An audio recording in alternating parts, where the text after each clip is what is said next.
Bueno, entonces ahora estábamos trabajando con un genoma de pues casi 10 millones de pares de bases, una actinobacteria que hemos aislado de un sedimento contaminado con hidrocarburos. Nosotros en nuestro laboratorio trabajamos principalmente con degradación de hidrocarburos aromáticos, aunque ahora estamos empezando a trabajar también con degradación de plásticos. Y bueno, enviamos a anotar esas 10.000 proteínas a este servidor, al servidor del KGG, ¿de acuerdo? Y bueno, tras unos cuantos horas de cálculo, tampoco fue mucho, ¿eh? Lo envié el 10 de noviembre, ayer a las 12:28. Bueno, yo creo que esto es la hora en las que le llegó a ellos, ¿eh?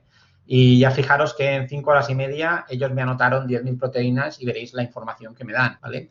Veréis que está incompleta, aquí con cuidado, ¿vale? Pero, vamos, o sea, no tiene precio, ¿vale? De 10.000 proteínas o 9.000 proteínas que le envié, veréis que me ha intentado o me ha conseguido anotar un 64%, 5.773.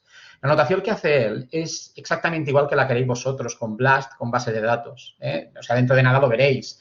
Y veréis que tiene sus defectos, porque te asignan nombres a los enzimas que no son realmente los que tocan. Sencillamente es porque en la base de datos, que es limitada, no es todos los genes que hay en el mundo, ni mucho menos, ¿vale?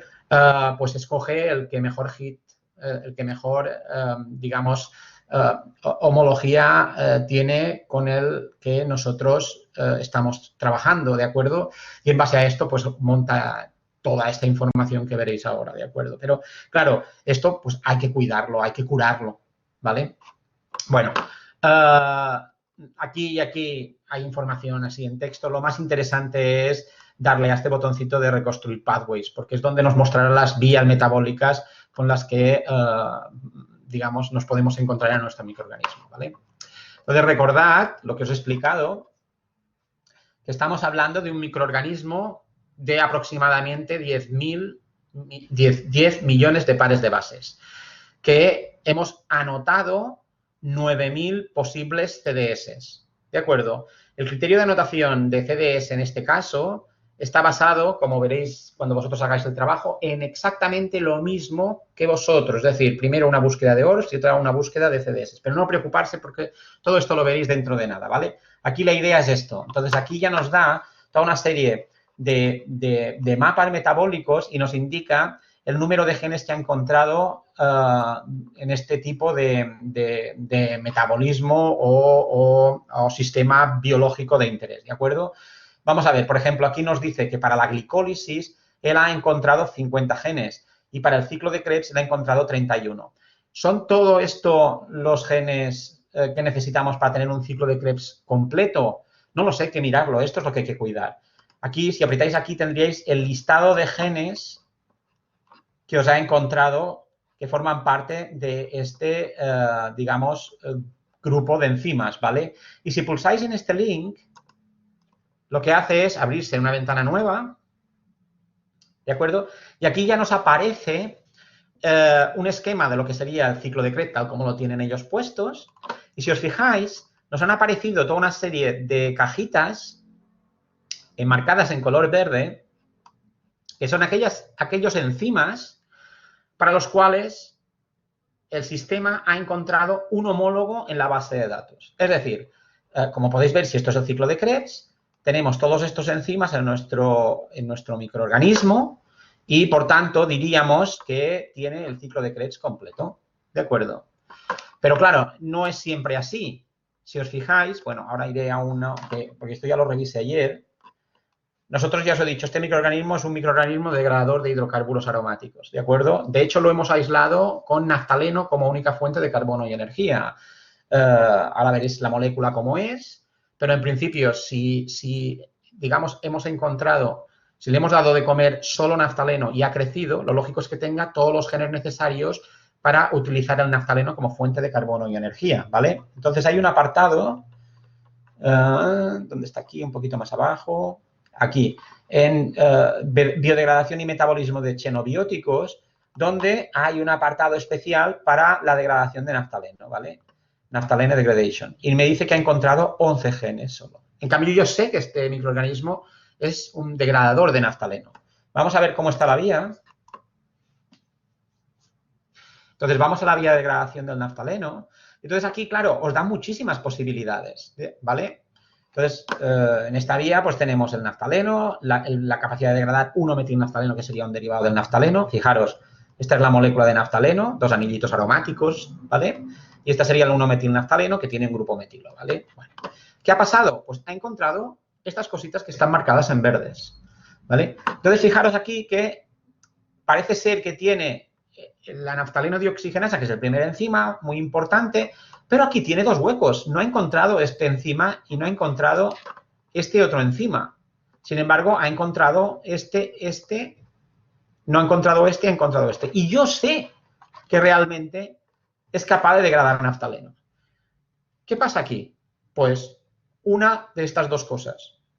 O bien estamos ante un metabolismo nuevo para el cual no hay nada descrito en las bases de datos, lo cual sería fastuoso, ¿vale? Sería un bombazo desde el punto de vista científico, ya que nosotros trabajamos en degradación de hidrocarburos, encontrar una vía de degradación nueva en bacterias.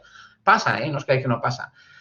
Pero claro, a mí que degrade naftaleno y que al analizar la degradación de naftaleno veamos la aparición de 4 enzimas de los 7 que están aquí descritos, me está diciendo que muy probablemente los enzimas 1,3,1,29, 1,3,11,56 y 1,2,1,65 están codificados en ese genoma, pero no son lo suficientemente parecidos a los que aparecen como degradadores de naftaleno en la base de datos.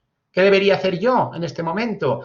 Pues, hombre, debería ir a ver qué hay alrededor de estos genes para ver si encuentro estos genes. Es decir, debería hacer yo aquí una búsqueda manual de genes. Claro, no puedo hacer una búsqueda manual de 9.000 genes, como nos ha hecho este programa en solo 5 horas y media.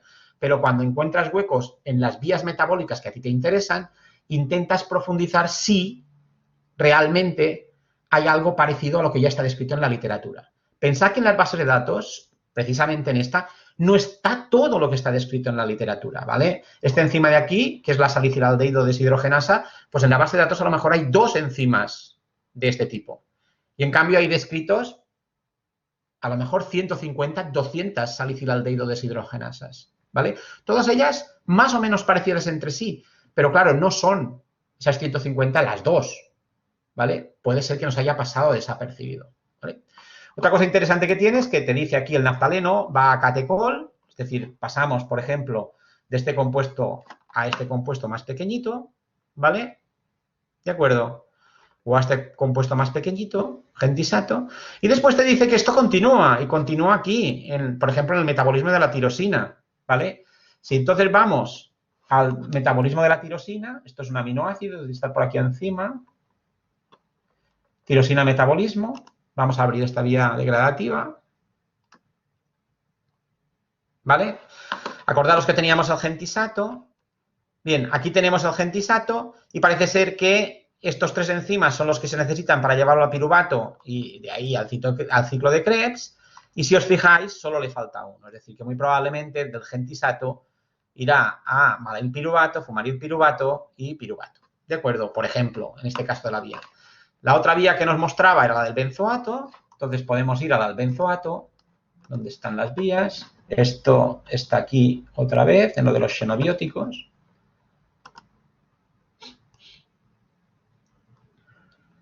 ¿Vale? Aquí tenemos el benzoato y bingo.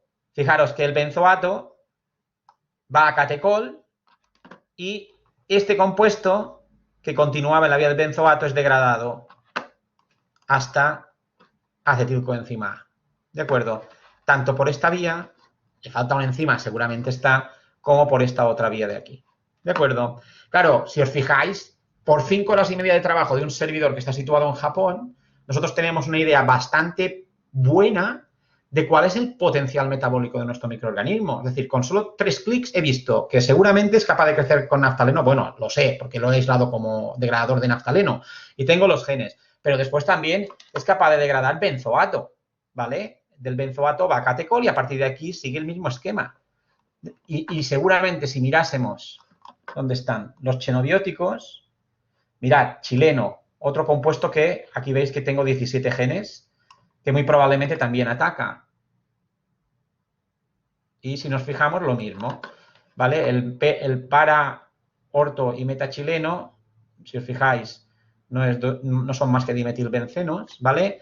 Van a una cosa parecida al catecol y a partir de ahí son atacados, ¿vale? Pero fijaros que este microorganismo, además de degradar naftaleno, que le hemos aislado con naftaleno, muy probablemente degrada benzoato y degrada chileno. Entonces, podríamos empezar a probar con estos microorganismos, con estos compuestos químicos, a ver si es capaz de trabajarlos o no, ¿vale?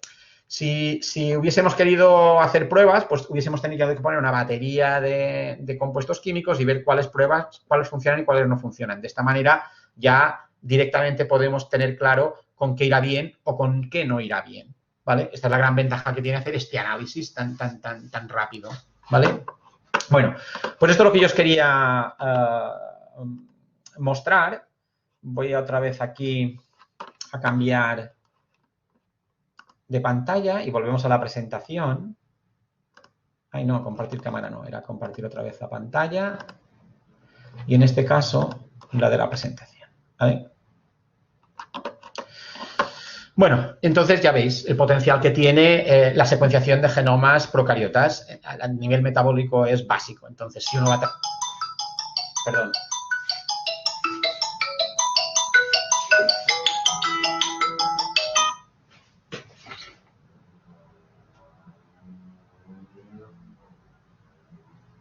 No pongo en silencio. Se me había olvidado. Siempre se te olvida algo, ¿vale? Bien, entonces, esta es la ventaja que tiene lo del análisis metabólico, ¿vale? Bien, ¿qué más tenemos? Antes de hablar del metabolismo, estábamos hablando de taxonomía, ¿vale? Acordaros que había una serie de parámetros importantes ahora para definir una especie bacteriana y una era el genoma, ¿de acuerdo? Y la filogenia del 16S, ¿de acuerdo? Bien, ¿qué es lo que pasa en el mundo de la diversidad procariota? Pues que sabemos que hay, podríamos decir, millones de especies bacterianas, pero solo hay 20.000 válidamente descritas. ¿Por qué hay 20.000 válidamente descritas? Pero la limitación más importante para que haya tan pocas especies bacterianas descritas es porque una condición sine qua non para describir a día de hoy una especie bacteriana es tener el cultivo puro de lo que sería la cepa tipo, es decir, al menos necesitamos una cepa cultivada. Y resulta que hay un montón de diversidad microbiana que a día de hoy no hemos podido cultivar. ¿Por qué no la podemos cultivar? Bueno, hay gente que dice porque no le hemos hecho suficiente, no hemos dado suficiente prioridad a esto y no hemos dedicado suficiente esfuerzo. La realidad es que hay una serie de microorganismos que no son nada fáciles de cultivar y, por tanto, yo también entiendo que habrá un montón de microorganismos que no podremos cultivar en el laboratorio porque no los podremos, digamos, separar de la microbiota que comparten, del ecosistema en el que comparten, ¿de acuerdo? Este árbol que aparece aquí os muestra, es un árbol antiguo, ¿vale? No es muy reciente, es del 2003, pero es un reflejo de lo que realmente tenemos a día de hoy, ¿vale? Tenemos muy poca diversidad cultivada. Todos estos grupos que tienen un nombre, digamos, interpretable, como cianobacteria, firmicutes, planctomicetes, ya, un nombre. Es igual si no sabemos ahora qué significa cada uno de estos nombres, son grupos de bacterias. Son grupos de microorganismos para los cuales al menos hay una cepa aislada, ¿de acuerdo? Pero fijaros aquí, el OSK o el OP8, el SBR1093, el NC10, el Marine Group A, el SC4, todos estos son grupos de microorganismos que son bastante abundantes porque el área de estos polígonos hace referencia a la cantidad de secuencias que se han visualizado en los ecosistemas y, por tanto, el número de posibles individuos que hay en comparación con todos los individuos que se conocen. Es decir, es una medida, digamos, de abundancia relativa, pero al fin y al cabo es una medida de abundancia, ¿no? Pues fijaros la cantidad de microorganismos que hay y no hay ningún aislado cultivado. ¿Vale? Entonces, ¿Qué pasa con esto? ¿Podemos, si vemos esta situación, darle nombre al microorganismo o debemos seguir una nomenclatura numérica como esta? Y estar hablando todo el tiempo de WS6, WS6, WS6. Claro, se llegó a un acuerdo hace muchísimos años para facilitar la comunicación entre los científicos, de darles nombre. Pero al no poderlos caracterizar, digamos, taxonómicamente, porque no éramos capaces de aislarlos en cultivo puros, deberíamos utilizar delante del nombre la palabra candidatus. De hecho, nos aparecerán varios candidatus a lo largo de las clases, ¿vale? Es un concepto, el de candidatus, que se aplica a aquellos microorganismos que sabemos que existen, que sabemos que son importantes en la comunidad en la que se encuentran, que además, a día de hoy, normalmente tenemos el genoma de estos microorganismos porque hemos sido capaces de, sin cultivarlos, aislarlos del resto y, digamos, ensamblarlos. Al tener el genoma de estos microorganismos no cultivados, tenemos una idea bastante clara de cómo es su metabolismo y qué rol ejercen en ese ecosistema en el que se encuentran, pero no podemos darles nombre definitivo. Entonces se utiliza candidatus.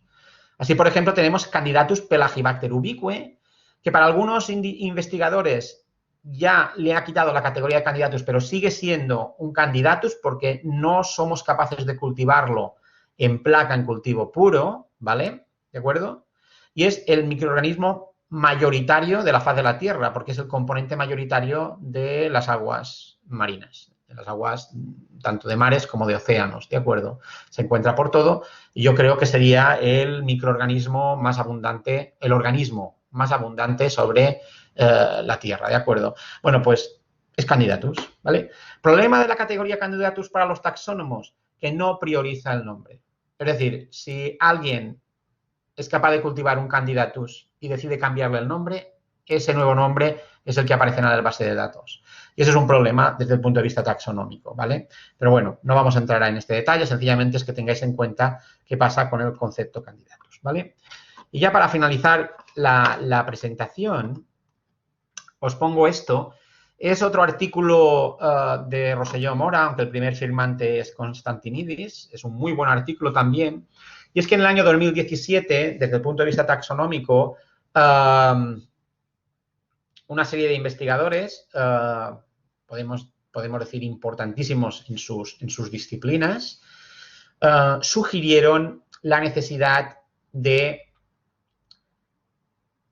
eliminar el criterio de candidatus y la necesidad de liberar a los taxónomos de la obligatoriedad del cultivo cuando éramos capaces, o el investigador era capaz de secuenciar completamente el genoma y, por tanto, tener todos los datos necesarios para entender su metabolismo, ¿vale?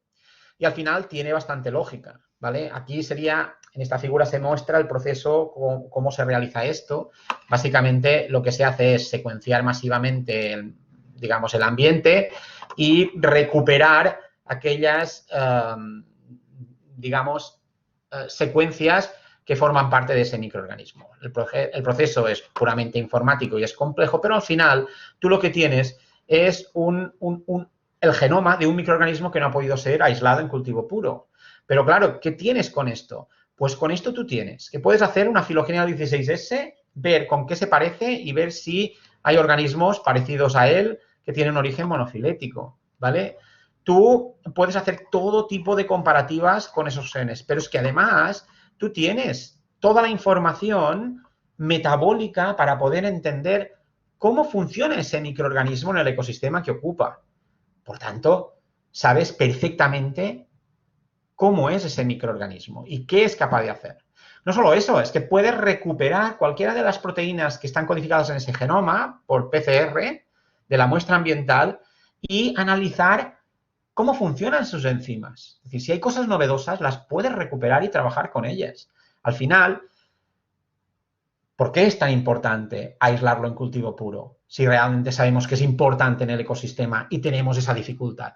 ¿No vale la pena estudiarlo? ¿No vale la pena darle nombre y que ese nombre permanezca en la literatura y facilite el trabajo de los investigadores? Bueno, pues esto es lo que está propuesto en el 2017, pero la taxonomía microbiana avanza lento y todavía no se ha llegado a un acuerdo, ¿vale? Sigue vigente el concepto de candidatus, aunque cada vez hay más genomas de microorganismos en las bases de datos que no han sido posible aislar en cultivo puro. El genoma, en este caso, se llama un MAG, M-A-G, de Metagenoma Amplified Genome, Metagenoma Assembled Genome, ¿vale? Bien, y con esto terminamos esta presentación. Y ahora me voy un momentito a conectar otra vez al navegador. Paro esto y vuelvo a compartir el navegador. ¿Dónde lo tenía? Lo tengo aquí. Vale. Muy bien. Porque si os habéis fijado en la página web de la asignatura, ¿dónde lo tengo? ¿Dónde lo tengo? Lo tengo aquí. Aquí la tengo, ¿vale? Vamos a ver si me voy a la asignatura global. Vale, ya la tengo aquí. Voy a intentar poner cambiar el rol a estudiante para facilitarlo, ¿vale? Que así veis exactamente lo que veis vosotros. Bueno, si os fijáis, aquí está lo de microbiología molecular, donde estábamos ahora. Y cuando nos vamos abajo, que aparecen las presentaciones de la segunda parte, ha cambiado un poquito. ¿Por qué? Porque os ha abierto dos cosas más, ¿vale? Esta ha sido la primera presentación que tenía preparada. Ya os digo, hay conceptos de varios temas. Había la introducción y conceptos más avanzados, ¿de acuerdo? Y esto era la presentación número 2 y esto de aquí era la presentación número 3 y esta que pone bacterias genéticas era la presentación número 4. Bueno, estas dos presentaciones que os han aparecido, cuando iba sobrado de tiempo en el sentido de que faltaba todavía bastante espacio para llegar al trabajo de anotación, entonces las explicaba como parte del temario, ¿vale? Porque creo que es esto, parte del temario. Estamos hablando, por ejemplo, ahora de la relevancia de los genomas, de la secuenciación y anotación de genomas procariotas. Entonces, qué menos que saber cómo realmente se secuencia un genoma, que es de la que va esta primera presentación, ¿vale? Y vais a hacer un trabajo de anotación y uno de los conceptos muy claros o claves es distinguir lo que es una ORF de lo que es una CDS y cómo hacerlo realmente, ¿no? Esto es lo que vais a hacer en el trabajo. ¿Qué pasa? Pues que si en el trabajo el profesor a cada grupo tiene que explicar estas dos cosas, el profesor está haciendo un esfuerzo, pues, bastante grande porque está repitiendo en cada grupo lo mismo y no son más que contenidos, digamos, aproximaciones teóricas al problema real, que es anotar esa secuencia. Entonces decidimos ya hace unos cuantos años introducir esto en las clases teóricas y que en el trabajo práctico entraseis ya a matar, entraseis a anotar una secuencia, ¿vale? Desde el primer momento os ponéis en el ordenador y empezáis a ejecutar el proceso de anotación, ¿vale? Porque ya se os ha explicado esto. Bueno, pues claro, ¿con qué me encuentro? Pues, por ejemplo, que la próxima semana ya empieza el primer grupo. Uno de vosotros, creo que, no sé qué grupo es, la primera sesión del próximo semana, creo que ya es la anotación de genomas, ¿vale? Entonces era importante que ya hubieseis visto esto. Por tanto, lo que he hecho es grabarme. He grabado, he hecho la presentación, aquí tenéis el PDF como en las otras. Y después hay en YouTube un link. Podéis accederlo directamente desde aquí, ¿vale? Y verlo en directo. La emisión de estos fluoropromos. Bueno, supongo que se oye. Es decir, que cada ¿Vale? fluoropromo emitía a una onda de O podéis copiar el link y visualizarlo, ¿vale? Y además veréis que en esta presentación, por ejemplo, os explica que hay varios sistemas de secuenciación de genomas y he seleccionado 5 vídeos, no para cada uno de ellos, en donde se os explican los fundamentos de cada una de las máquinas con las que trabajan, ¿vale? Mi recomendación en este caso es que sí o sí os deberíais mirar la tecnología Illumina y la tecnología Mini-ion, porque son las que están, digamos, arrasando a día de hoy y muy probablemente cuando vosotros terminéis vuestra carrera y queráis entrar en un laboratorio y os pongáis a secuenciar, Roche ya ha sido eliminada del mercado. Ion Torrent yo creo que habrá desaparecido para esas fechas. Y el PacBio está bien, pero claro, Mini-ion está destrozando el mercado de PacBio. Entonces, muy probablemente dentro de unos cuantos años la tecnología PacBio también desaparecerá y se perpetuará Illumina y Mini-ion. Puede ser que salgan tecnologías nuevas, no lo podemos descartar, ¿de acuerdo? Pero a día de hoy estas dos yo creo que son las que están copando el mercado y son, por ejemplo, las que nosotros utilizamos. Illumina constantemente, Mini-ion, que es más cara y te permite cerrar genomas solo para nota, ¿vale? De acuerdo. Pues tenéis esta primera presentación de cómo se secuencia un genoma y después tenéis esta otra presentación, que aquí he puesto también el link por si queréis verla directamente en YouTube, de cómo identificar las ORBs y las CDS. Esto es lo primero que haréis, pero creo que valdría la pena visualizar las dos presentaciones. Una dura 30 minutos, la dura 15. Claro, es muchísimo más rápido explicar así, pim, pam, hacer una grabación que hacerlo en aula. Bueno, esto no es en aula. Aquí voy un poquito más rápido que lo que iría en el laboratorio, en el aula. Pero bueno, es fácil. Entonces, bueno, lo hice, lo colgué y podéis visualizarla. Bueno, de hecho, deberíais visualizarla antes de entrar en el laboratorio. Por tanto, dedicadle desde hoy hasta el primer día que vais al laboratorio un hueco de vuestro tiempo para visualizar estos 45 minutos de clase, ¿vale? Porque son los conceptos básicos con los que después pues trabajaréis, ¿vale? Y ya ha activado la bacteria la cuarta presentación, que es la que ya está aquí proyectada. Ahora voy a cambiar. ¿Dónde está esto? Caray, ya me he perdido. El navegador. Aquí lo tengo. Compartir la aplicación. Comparto la presentación. Muy bien, ya se ve. Bien, entonces ya vamos a hablar de la estructura del genoma procariota, ¿vale? Con lo primero que nos encontramos, esto lo voy a quitar, es que realmente el genoma procariota, que acordaros que está formado por cromosomas y plásmidos, y ya hemos definido que es un cromosoma y que es un plásmido, pero el genoma es el conjunto de estas moléculas, ¿vale? Pues la bacteria tiene un problema estérico, ¿vale? Entonces, acordaros de la estructura del material genético y sabíamos que 10 pares de bases eran 3,4 nanómetros, ¿vale? Ahí está el genoma, el tamaño del genoma de Escherichia coli, 4,5 millones de pares de bases, ¿vale? Kilobases, 4,6 megabases, acordaros de estas transformaciones, porque yo qué sé, si en el examen os digo el tamaño medio de un gen procariota es de 1 kilobase, pero en las clases he dicho que son 1000 pares de bases, tenéis que ser capaces de hacer esta transformación, ¿vale? Pero fijaros, si nosotros tenemos que este es el tamaño del genoma, mejor dicho, del cromosoma de Escherichia coli, ¿vale? Los plásmidos que tiene Escherichia coli ocupan poco espacio, ¿vale? Y sabemos que 3,4 nanómetros son 10 pares de bases, resulta que la longitud del cromosoma de Escherichia coli es de 1.578.161 nanómetros, ¿vale?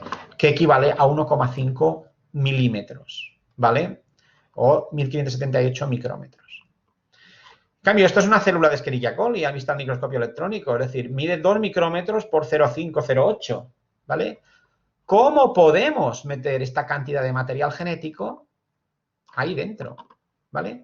De hecho, el cromosoma de Escherichia coli es circular y cerrado, ¿vale? Por tanto, si el perímetro de ese círculo es de 1,5 milímetros, el radio es de 0,25 milímetros, ¿vale? Y la célula mide esto. ¿Cómo podemos meterlo? ¿Vale? Este es el problema estérico con el que se encuentran los microorganismos, ¿vale? Entonces, aquí es donde aparece el nucleoide, ¿vale? Cuando miramos al microscopio electrónico células procariotas, bien teñidas, pero células procariotas, ¿vale? Vemos que en su interior hay células, todas ellas, con zonas más opacas al paso de los electrones, ¿vale? Serían estas zonas de aquí, ¿de acuerdo? Y aquí tenemos esto. Aquí están destacadas, ¿vale? Bueno, pues esto es el nucleoide, ¿vale? Entonces, desde el principio, ya está que en las bacterias, pues hemos hecho una descripción muy sencilla de cómo es el citoplasma de las bacterias y hemos dicho que es un saquito, es decir, una membrana que envuelve al citoplasma y en el citoplasma está el material genético, los 4 ribosomas y unos cuantos enzimas, ¿vale? Y unas cuantas macromoléculas, pero no es como la célula eucariota donde están los orgánulos membranosos ahí bien formados y tal y que cual, ¿vale? Pero hay orgánulos en bacterias. Bueno, pues desde el principio que se observó esta estructura ya se empezó a proponer que el nucleoide era un orgánulo de forma irregular, no rodeado de membrana, pero al fin y al cabo era un orgánulo, ¿de acuerdo? Y al final de esta presentación hablaremos de los orgánulos bacterianos porque hay más. Sé que ya os han comentado algo, ¿vale? O sea que lo haremos bastante rápido, pero es verdad que los orgánulos, que los eucariotas lo han aprovechado muchísimo, es un buen sistema para compartimentar actividades relevantes, ¿vale? ¿Y por qué las bacterias con 3.500 millones de años de evolución no han desarrollado orgánulos? ¿Vale? Bueno, obviamente no han desarrollado orgánulos como los de los procariotas, pero sí que han conseguido compartimentaciones cuando esta ha sido necesaria. Y de hecho la más sencilla de entender es la compartimentación. Bueno, no sé si es la más sencilla de entender, pero es la que más frecuentemente ocurre, que es la compartimentación metabólica, de la cual hablaremos pues, dentro de unas cuantas, no sé, sesiones, ¿vale? Bien, entonces definimos esto como un orgánulo de forma irregular, ¿vale? ¿Qué se sabe ahora ya del nucleoide procariota? Pues ahora ya se sabe un montón de cosas, ¿vale? Bien, esta imagen está sacada de un artículo del 2019, bastante reciente, donde hace una revisión de conceptos relacionados con el nucleoide procariota y cómo se estructura, ¿vale? Y, claro, él empieza con lo mismo, es decir, con el mismo argumento que yo os he puesto al principio. El problema de empaquetar el genoma dentro de la célula de Escherichia coli, ¿vale? Entonces, bueno, lo mismo que he dicho antes, tenemos un genoma de 4,5 millones de pares de bases. Cuando esto lo sacamos, esto es una modelización, ¿vale? Y suponemos que es una cadena, digamos, no troceada, ¿vale? Pues esta cadena tan larga de ADN tiene la capacidad de adquirir una estructura termodinámicamente estable, que es lo que hay aquí. Y no es más que una pelota de ADN en donde las diferentes partes de esa secuencia han ido, digamos, contactando entre ellas y han adquirido la estructura más estable posible, ¿vale? Ya lo veis, una bolita. Es lo que vosotros haríais si cogéis una cuerda y la empaquetáis, ¿vale? Hacéis un ovillo, ¿vale? ¿Verdad? Pensad, por ejemplo, en un carrete de hilo de coser, ¿de acuerdo? Cuando nosotros compramos el carrete de hilo de coser, ese hilo está muy bien compactado, está todo perfectamente plegado. Ahora me hubiese gustado tener aquí un hilo de coser para hacer esto, ¿vale? Pero si lo deshacemos todo y lo intentamos de nuevo compactar, lo que podemos hacer es una pelotita, pero en ningún caso conseguiremos el grado de compactación que consiguió la empresa que lo ha fabricado y que nos lo ha vendido, ¿vale? Es decir, se necesita algo más para poder empaquetar correctamente el material genético. Esto es lo que pasa exactamente con los cromosomas, ¿de acuerdo? Y que tenemos ahí las histonas que la compactan perfectamente. Y todo está muy bien estudiado. ¿Qué pasa en procariotas? Bueno, pues en procariotas pasa algo muy parecido, ¿vale? Esta sería la estructura termodinámicamente más estable, modelizada. Esto no se ha podido visualizar, pero que sí se puede modelizar. Y si os fijáis, sigue teniendo un radio de 5 micrómetros, ¿vale? Cuando la célula tiene 2 micrómetros por 0,5 micrómetros. ¿Lo podríamos, digamos, chafar un poquito y alargar? Bueno, puede ser, pero no creo que lo hiciésemos, digamos, podríamos meter en un espacio de 2,5 micrómetros, si no es con la ayuda de herramientas para condensar ese material genético. Pensad que vamos a hablar de condensación del material genético, ¿vale? pero en todo momento ese material genético tiene que ser accesible para toda una serie de enzimas con el que la célula va a trabajar. Es decir, el material genético se tiene que transcribir. Es decir, la compactación del material genético que vamos a estudiar ahora, que vamos a ver ahora, y para la cual intervendrán una serie de proteínas, e incluso veremos ARNs no codificantes que intervienen en ese grado de compactación, ¿vale? Ese grado de compactación tiene que permitir un uso constante de la cadena de ADN, ¿vale? Y eso es lo más difícil, pero lo han conseguido las bacterias, están funcionando así, ¿bien?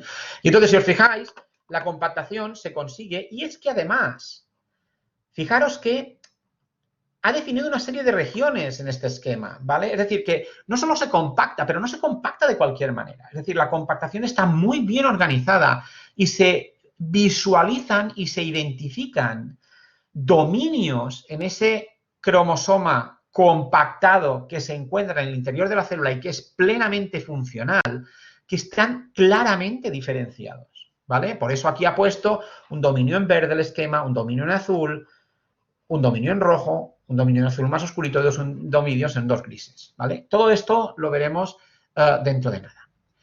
¿Quiénes son los responsables principales de pasar de este estado termodinámicamente estable como una pelotita pero con un diámetro considerable a una estructura más compactada? Fijaros, 1000 veces más grado de condensación que esto, pero perfectamente organizada y funcional, pues son lo que se conocen como NAPS, proteínas asociadas a nucleoide, en inglés Nucleotide Associated Proteins.